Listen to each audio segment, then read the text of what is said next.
அதிசயங்கள் செய்கிறவர் நம் அருகில் இருக்கிறார். அற்புதங்கள் செய்கிறவர் என்றும் நமக்குள் வசிக்கிறார். என்னாகமம் 21:8 வாசிங்க பார்க்கலாம். அப்பொழுது கர்த்தர் மோசேயை நோக்கி, நீ ஒரு கொள்ளிவாய் சர்ப்பத்தின் உருவத்தை செய்து அது ஒரு கம்பத்தின் மேல் தூக்கி வை. கடிக்கப்பட்டவன் எவனோ அவன் அதை நோக்கி பார்த்தால் பிழைப்பான் என்றார்.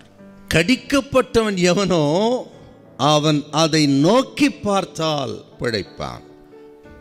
ஆக எதை நோக்கி பார்க்கணும்? வெண்கல சர்ப்பத்தை கடிபட்ட அப்படின்னா பாதிக்கப்பட்டவர்கள் சிலுவையில் அறையப்பட்ட இயேசு கிறிஸ்துவை நோக்கி பார்க்கும்போது சாதாரண பார்வை இல்லை, சாதாரண கிறிஸ்தவனா இல்லை, பாரம்பரிய கிறிஸ்தவர்களா, சாதாரண கிறிஸ்தவர்களா, சாதாரண ஒரு ஜபம், ஆக சாதாரணமான வாழ்க்கை இல்லை இல்லை இல்லை.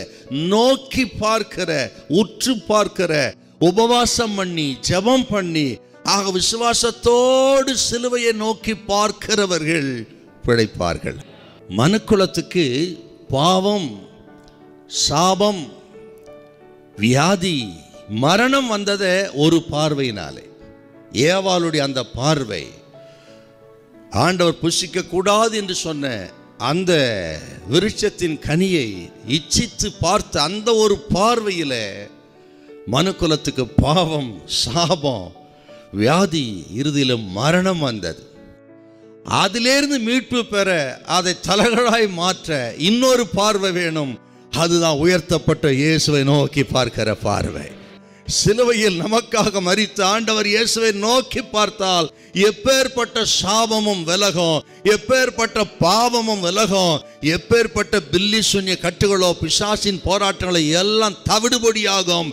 இத்தனை வருஷங்கள் குடும்பத்தை அடித்த, உங்களுடைய வியாபாரத்தை கெடுத்த, தொழிலை கெடுத்த, பிள்ளைகளை அடித்த எல்லா சாபத்துக்கும் பிரச்சனைக்கும் இந்த நாளிலே ஒரு முடிவை உண்டு பண்ணி நீங்கள் பிழைப்பீர்கள். அவரை நோக்கி பார்க்கிற உங்களுக்கு பிழைப்பு உண்டாகுமே தவிர கர்த்தர் உங்களை கைவிட மாட்டார்.